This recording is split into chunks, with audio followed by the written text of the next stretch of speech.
Hello and welcome to Lesson 9, the Second Berlin Crisis. With me on my right is Mr. Suter. I'm Mr. Rain. Very important off the top not to get this crisis confused with the Berlin airlift. The Second Berlin crisis will be centered around the building of the wall, and it's a very important distinction you need to make because oftentimes students inadvertently answer incorrectly questions on the Berlin crises. So we're talking here about the crisis that evolved from 1955 to 1961. It's linked to, but nothing to do with, as far as your exam is concerned, with the Berlin airlift of 1948-49.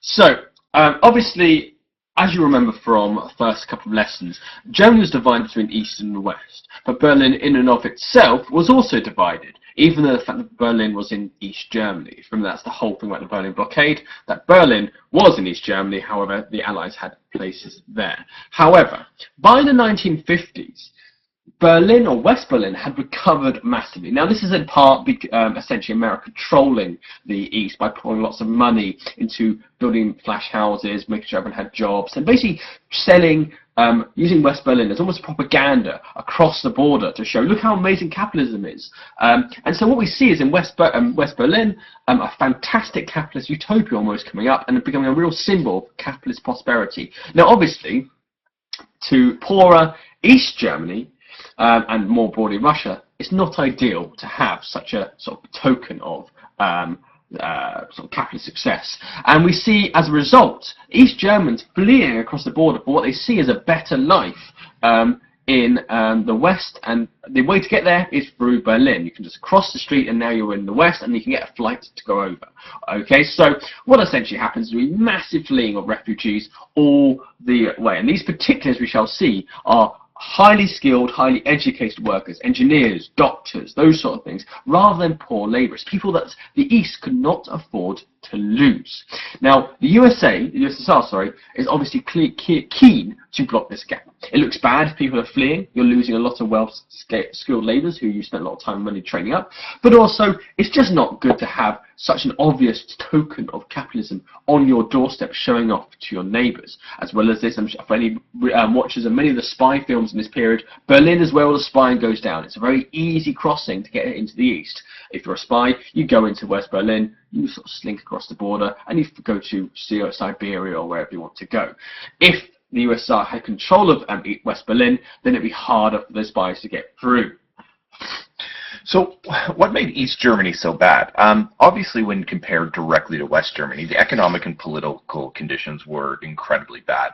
West Germany had a free democracy. People could vote for their elected political leaders. The West, the United States and the British make a real propaganda success of just how free and open West Berlin is by comparison to the East. And the East people and the people living on the other side of the border really need not look very far to see that their political system, corrupt by Western standards, completely dominated by Moscow, is producing an economic situation for them where they cannot improve their standard of living. Simply put, Stalin's old idea of keeping Germany down put East Germany on such a bad footing compared to the West that it becomes incredibly pronounced by the middle of the 1950s.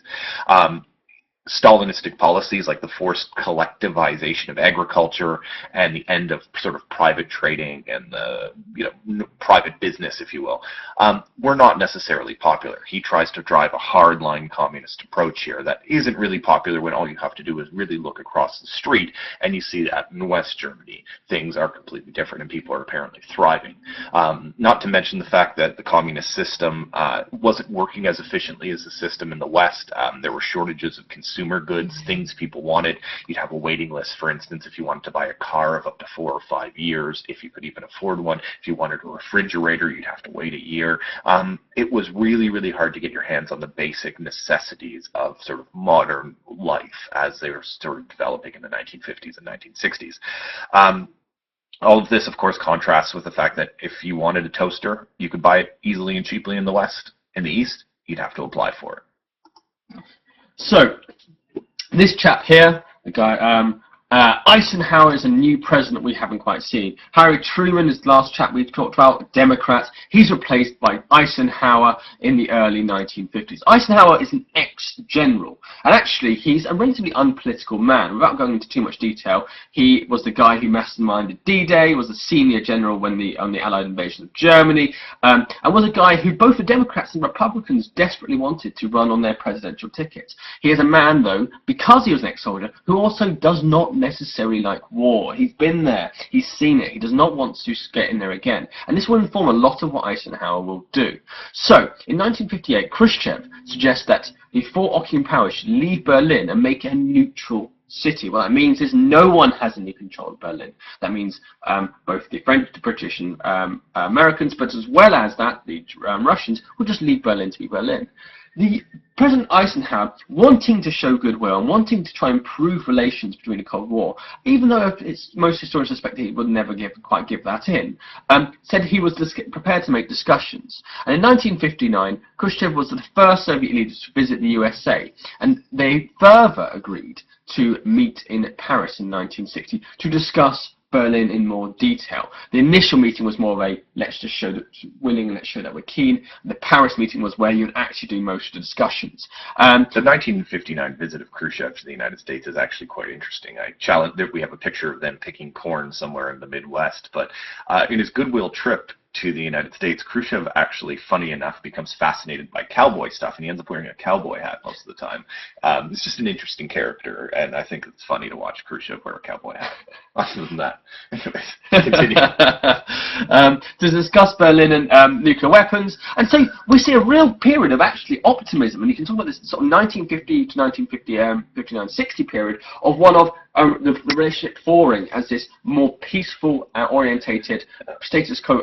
Eisenhower, he doesn't want to give in to Russia, but he believes in coexistence. But Khrushchev talks a good game, too. I mean, Stalin's dead. He comes to power a couple years later after a rather contentious and power battle. He gives his secret speech where he talks about lessening the Stalinistic policies. He goes to the United States. He wears a cowboy hat. He makes himself seem friendly. Most people in America think, you know, this is someone we can work with. That's right. This Cold War nonsense is going to end. And I think what's core to this Cold War course is to realize that Khrushchev is not Stalin. And I would say as we get onto the Cuban Missile Crisis, Khrushchev is increasingly the good guy out of the two. We'll come into that in more detail. But goodwill profoundly ends, and you can argue that the United States is somewhat responsible for this. In the very first lesson, we talked about the different things in the Cold War. One of the things we talked about was spying, and there was a picture of a giant plane. That plane is known as a U-2 spy plane, not the band U2, though they're named after the spy plane. The U-2. I know what the band U2 is. Of course, Bono. He's like 90. Anyways, moving forward, the U-2 spy plane was developed in the 1950s and used by the United States to spy on the Russians. It had an incredible capability of flying at a really high altitude. It actually could fly just on the edge of the atmosphere of Earth and then use its high-tech photography lenses to take very detailed pictures of what was going on in Russia. It was much clearer and could be more targeted than say, satellite technology, which is relatively new at this time. And it gave the United States a window into what the Russians were doing. Obviously, the Russians didn't like this, and of course, they would try and shoot these planes down because going over Soviet airspace without permission is effectively illegal. Now, the belief was with the United States is because these planes flew so high that the Soviets did not possess missile technology capable of firing a missile and to shoot a U-2 spy plane down. However, they were wrong because 9 days before Eisenhower and Khrushchev were scheduled to meet again in May of 1960, an American U-2 spy plane flown by a guy named Gary Powers was shot down by a Soviet missile. The plane itself crashed somewhere over Siberia. Gary Powers was able to eject from the plane and parachute down to Earth, where he was arrested and put on basically a show trial. Khrushchev, angered by the U.S. incursion in the airspace, demands that all flights stop and the USA apologize. I think what's important to realize is that Khrushchev knew, as did most Soviet leaders, knew that the spy planes were happening. And the problem, and they hadn't really demanded before this. So what's the change? Like, the spy planes have been going over for at least 5 to 6 years. They've known about it. They've shot at them before. They've not been shot down, and they've just sort of kept it quiet. What's different? Now it is public. Now people know that Russia knows that they're being spied on. Before, Russia knew they were being spied on, but no one knew they knew. So like, they didn't have to do anything. But now that the world suddenly goes, hang on, Russia knows they're being spied on, what does Khrushchev have to do? He has to make like it's a big deal and respond to it. So the problem is not necessarily just they are being spied on, but it's the fact that people know that they're being spied on, and now they have to react. Yeah, so that actually pushes Khrushchev to take a much harder line than he had in the last 3 or 4 years. He demands that Eisenhower stop flights, in which he doesn't, and he demands an apology, which Eisenhower does not give. Khrushchev walks out of the first meeting, so they meet again in Paris, and Eisenhower then cancels a trip to the USSR. Basically, relations fall apart. Khrushchev is completely fed up. He's making a big show of it, but relations between the two powers over the U-2 spy plane become very, very cold. I think what's very important to realize is Eisenhower offers to stop the flights, but not apologize. The issue was never really about the flights. It's become a Cold War sort of standoff about reputation and face saving, rather than the flights themselves. And actually, although Eisenhower promised to stop the flights, but not do that publicly and not apologize, Khrushchev wants his pound of flesh from it. Khrushchev wants to show that he's won this conflict. Eisenhower won't give in his own prestige and his own sort of image of strength to give in like that. So we find a standoff, or Mexican standoff, which ends up with both parties storming out, almost without even wanting to some extent. They're almost forced to, because one person has to react, the other person can't let be weak, so they have to stand off, and Khrushchev has to react, and then Eisenhower has to react. It's important to note that Khrushchev feels he has the upper hand because nominally it's the US's fault. They were spying on them. Yeah, absolutely. So what Khrushchev decides to do is to talk more harshly or more vociferously about the issue in West Germany. The spy plane incident makes several issues regarding West Germany more worrying. Number one, the fact that in 1955 West Germany joins NATO, which makes it a military threat to the Soviet zone. And in 1957, West Germany joins the European Economic Community, the EEC, the precursor to the modern EU, which also strengthens its trade, it strengthens its economy, and it makes its connections with Western Europe incredibly strong. So West Germany begins to flourish at a very, very rapid rate, and not to mention the fact that they're part of a military alliance. The issue of West Germany becomes very much problematic. So, and one of the best ways to describe it, in fact, is Khrushchev describes it as a fishbone in his throat, i.e. it's a small, insignificant thing at a vital location, which is causing irritation and perhaps all sorts of problems. So, Berlin, in the context of the wider sort of world, but also the fact that refugees were starting to go across even more, spies were available more, and just the propaganda value of Berlin more, Berlin starts becoming a massive, massive problem. Khrushchev feels like he's got the upper hand, as Mr. Rohn says, and in Mr. Ring, and as a result, he thinks now is the time to start putting pressure on Berlin, getting rid of this fishbone. He's got this license to be angry, he's got the license to be annoyed, and therefore he can start trying to minimize its sort of role, and perhaps even getting control of it. So this is made all the more urgent that from January 1961, we see a massive increase in the number of refugees from East Berlin, going up to about 20,000 a month. This is a huge drain of labour, particularly the brains, the skilled labour and the educated workforce who are going over. The general sort of still working in Siberia are not going. It's the professors, it's the doctors, etc., who are going. And this is promoting a fantastic problem, as well as giving the West fantastic propaganda opportunities. Look how good we are and bad they are. People are fleeing. If people are fleeing for your country, generally things are not going well. And it's really, really useful for them. So this all comes to a head at the Vienna summit. Now, of course, Eisenhower's term ends by 1960, and the new president is elected, President John F. Kennedy. John F. Kennedy meets with Khrushchev and sets up almost immediately a summit in Vienna, Austria. Khrushchev looks at the goings on in the United States and thinks John F. Kennedy is weak. He sort of passes him off as a dilettante, someone who's not that serious, someone he can push around. He thinks he's young, he's inexperienced. And Khrushchev decides to take a very hard line with the new U.S. President, Kennedy. Kennedy sends a very clear message in his inauguration speech to Khrushchev that he will continue the Truman Doctrine. In other words, the United States will intervene if the Soviets continue to expand. In June of 1961, the two meet for the first time in Vienna, Austria. Khrushchev, again taking his hard line with a man he perceives weak, demands that all Western forces leave West Berlin. This is the idea of a neutral city is completely off the table. He wants everybody out of West Berlin, but Berlin is his, or he will end all occupation rights, including Western access to Berlin. So in fact, he will cut it off. Kennedy, of course, refuses, and in response, he begins to increase defense spending with a very noticeable build-up along the West German border. What's important to realize is JFK, John F. Kennedy, is being the real Cold War warrior. There is something called brinkmanship, how far you are willing to push, almost like a game of chicken, push until you give in, push towards almost certain death. JFK, as we shall see, is someone who is willing to go all the way to some extent, and it's always Khrushchev who blinks first. By Kennedy increasing defense spending, he's essentially saying to Khrushchev, come at me. Okay, interesting to know that Khrushchev will in turn increase his own spending by 30%. This is a real escalation in tensions. However, once after that point, Khrushchev only got two options. Obviously he's got two options. He either invades Berlin or he gives in and looks weak. Neither are ideal. If he invades Berlin, nuclear war, bad, everyone dies. Not very good. Give in, he looks weak. Apologies.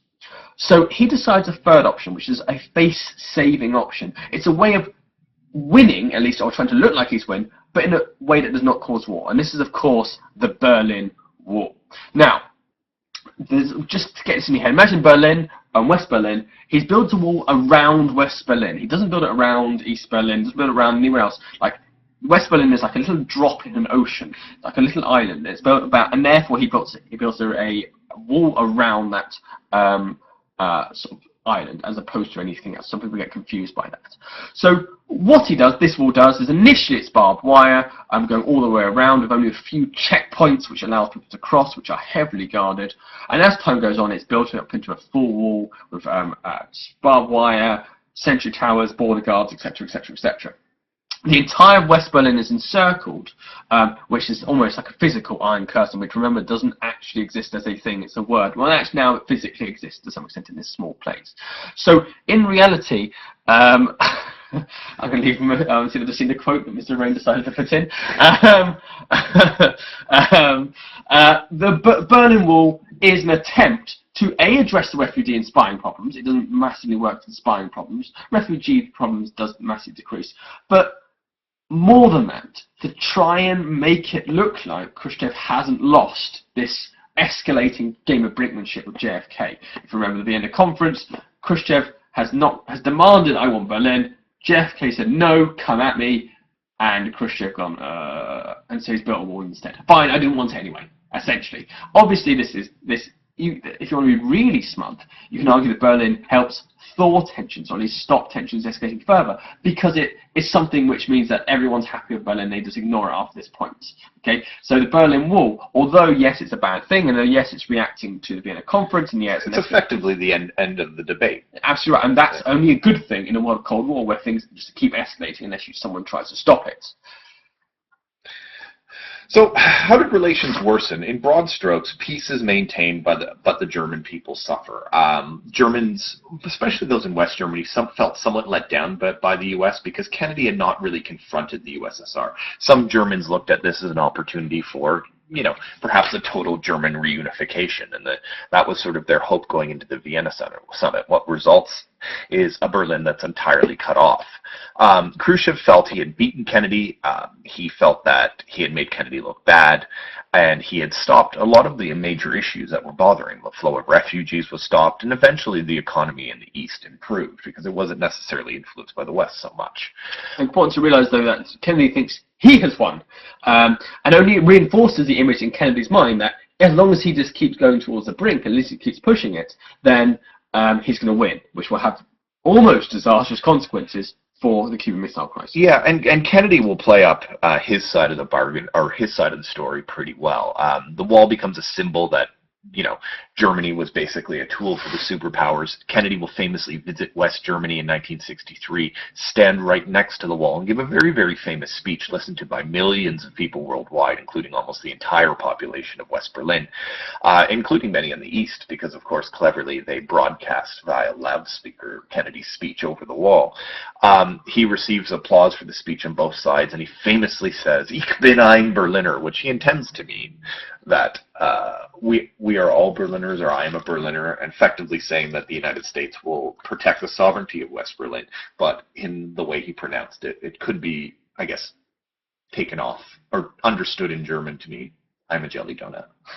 But anyways, a Berliner is a jelly donut. Long story short, the 2 points to make. Yes, obviously tensions increase, but Mr. Suter makes a very good point that in essence, it's not the high point of tension in the Cold War, because more or less the building of the wall solves the Berlin crisis, and Germany remains basically with the status quo for about 30 years. I mean, the ball doesn't come down until 1991. Just another interesting side note before we log off here, there are actually three versions of the Berlin Wall. The first one, as we mentioned, is mostly barbed wire. It's improved on dramatically in the next few years with a sort of a wall of stone being built, as you've seen in the pictures here, and you can see very clearly by 1963. It's not only just barbed wire, there's a full physical wall there with guard posts, and the third wall becomes even more high-tech with a no man's land in between. Mines are placed to prevent people from trying to run across, jump over the wall, etc., etc., and it becomes even more high. It becomes higher, more high-tech. Sensors are put into the wall to determine if there's movement in no man's land, etc. But yeah, the Berlin Wall that you're probably familiar with, if you've seen pictures before, is probably the third version of the wall. The first one was mostly a hastily built barbed wire blockage that would prevent people from running over in the immediate days after Khrushchev's decision to put it up.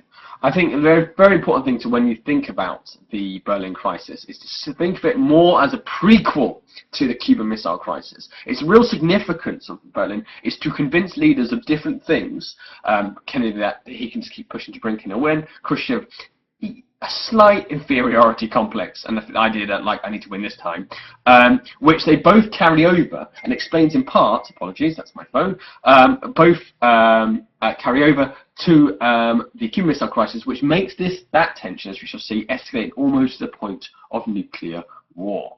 Okay, so that's all for this lesson. We'll catch you on the flip side. I'm Mr. Rain. Yes, Suter.